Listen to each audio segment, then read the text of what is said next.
Today we're doing picanha on the rotisserie, and our side dish is not quite going to go to plan.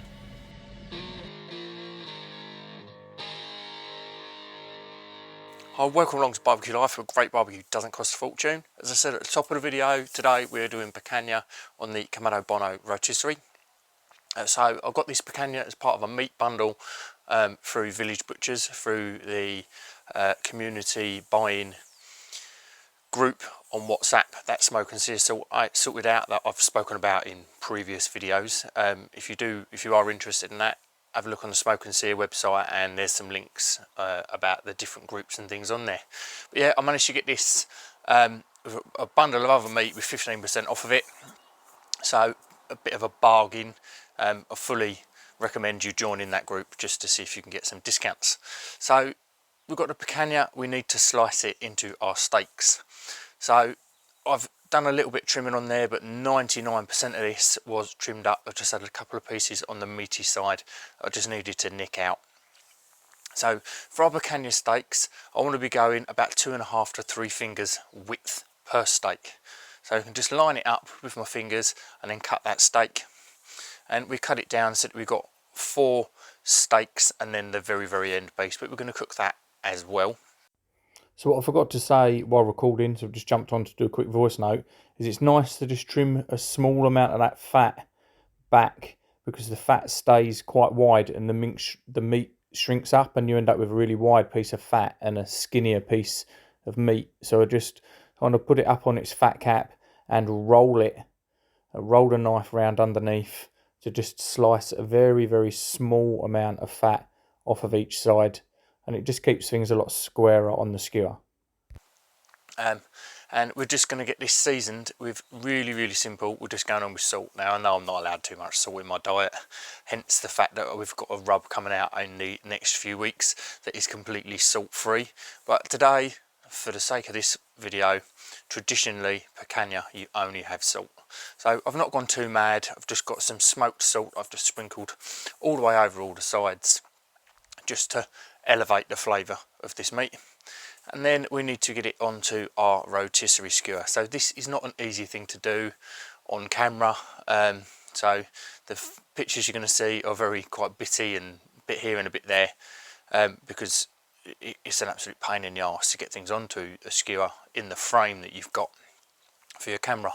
What I did realise was that it's really hard to get through that fat cap. So if you just put a little nick with the knife, that gives it a little hole in the fat cap, and then you can turn it round and skewer it on. And I worked out the best way to do that is to kind of make it into its C shape, stand it up, and then push the skewer down onto the chopping board, and it gives you a hard surface to push up against. And then some of them I did also need to nick the other side as well, just to get the skewer back out the other side of the fat cap. But I've gone little to big, back to little again, so that you can try and get the biggest piece in the middle and then it fan out towards the ends to the smaller pieces, because the hottest part of the barbecue is going to be in the middle, so that's going to need more heat than what the end pieces are going to need. So we've got that on, and we just want to let this set and let that salt go in for about an hour. It's going to be fine just while we prep some other bits and we get our Kamado up and running.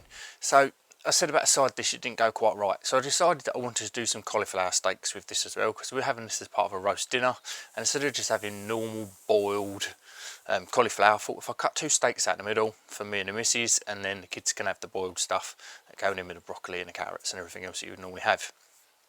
So I've got these.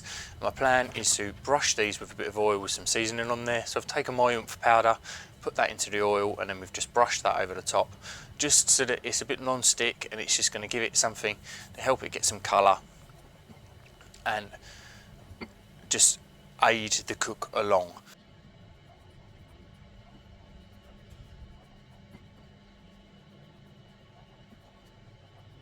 So we've got them prepped, got them over to one side. It's been about 40 minutes that our meat has been sitting in that salt, so we need to get our Kamado lit. So I've just lit it in the normal way, a couple of wax woodies in the bottom, plenty of charcoal in there because we want a warm, quite a warm to high heat to cook this picanha. So get that all set up.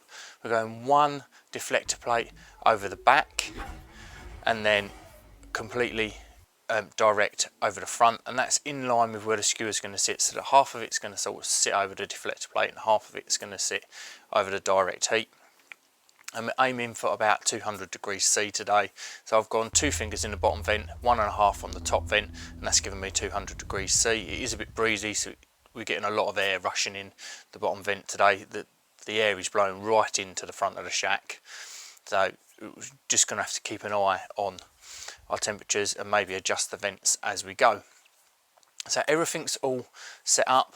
We've got our meat that's been sitting. It's had about 1 hour and 20 for me to get the temperatures right on the Kamado, and our cauliflower steaks are ready to go for a bit later on. So we're just going to get this skewer onto the Bono, make sure that we push it right into the motor end, and then get it turned on, and it rotates like every other rotisserie. So we're just going to shut that lid down, and the fat in that fat cap is going to melt, and some of that's going to go on the deflector plate and some of it's going to go on the coals, and that's going to give us a beautiful, really, that grilled barbecue flavour where your fat drops down. Not too much, because some of it's going to go onto that deflector plate. You can see that I've got that deflector plate wrapped in foil. That is because we don't want the fat to soak in too much to that deflector plate, because the next time you use it, it takes ages to burn that fat back out. And we're going to have a video on that in the next few weeks, discussing an absolute fail that I had at Christmas involving deflector plates that I didn't wrap in foil. So the picanha's been on for about 1 hour, so we're going to go in, check the temperatures, and we're sitting about 40 degrees. So we've got a bit more time to go, but not too far to go. So now's the time to take them cauliflower steaks, and we've got them on our grill grate on the bottom level, so quite close to the charcoal, and we're just going to get a little bit of colour, and then we can move it over to the indirect side afterwards. So this is where it goes wrong. I didn't quite realise how much colour it was going to get as quickly as it did. I think it's because we were on that lower grill grate, and it could have done with being on the higher one, but I can't go on the higher one with the rotisserie turning. So we've got a fair bit of colour on there, and we still need to carry on cooking this cauliflower through on the indirect side, and then carried on building colour on the indirect side. So we kept checking our temperatures on the picanha, and about 1.5 hours in, we'd hit sort of mid 50s to low 60s, and that is when I want to be taking it off. I don't want it too rare, because the kids won't eat it too rare, which is a bit annoying. I'd have preferred to be pulling this early to mid 50s if it was just me eating it, but sacrifices we have to make being a dad. So we've taken that off, and as you can see, that cauliflower sitting over the back, there's not a lot left of it. It's more like charcoal, and when I did eat it, one piece really was like I just licked the inside of the bag of charcoal. It wasn't the best, but it's most definitely something I'm going to come back to.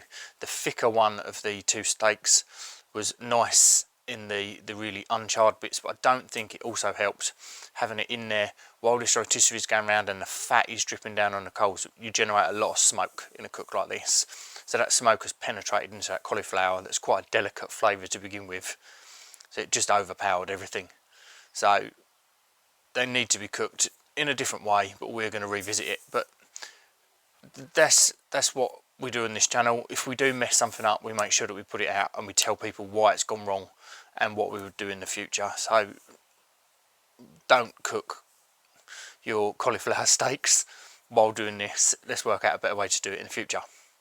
So we're taking our meat off. We're going to give it 10 minutes to rest and just let them juices redistribute, and then it is time to slice. So I should have said right at the beginning, when we slice that picanha into our sort of 2.5 to 3 centimetres steaks, you need to make sure that you cut that with the grain. So you can see the grain in the meat, and you slice with the grain, which is completely opposite to what we're always told when we're carving meat, told to go against the grain, and that gives us a more tender bite. But the reason that we're going with the grain is that when we take it off of the skewer now, we're cutting it the other way, so we're getting smaller pieces of meat that are going to be super tender because you're cutting against the grain.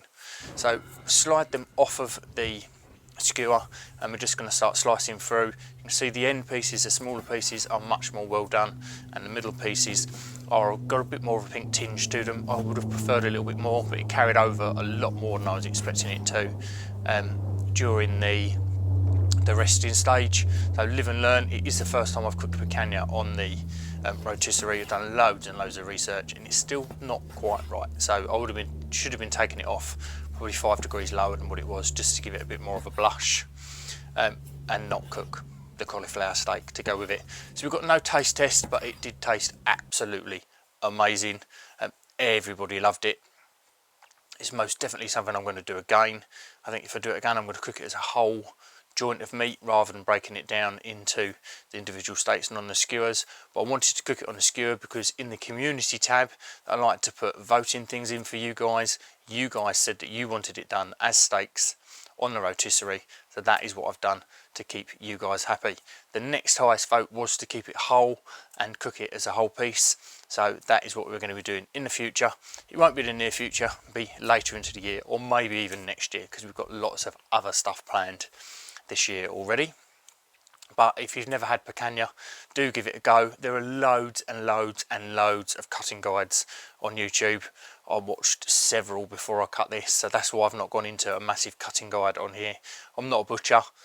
I did the research before I cut it myself, so make sure that you do. If you like what we're doing here at Barbecue Life, then please do subscribe to the video. Make sure you like the video itself, share it if you can, and leave me a comment. It all helps the video grow and blow up and push me out to other people in this wonderful YouTube community. Cheers, thank you for watching.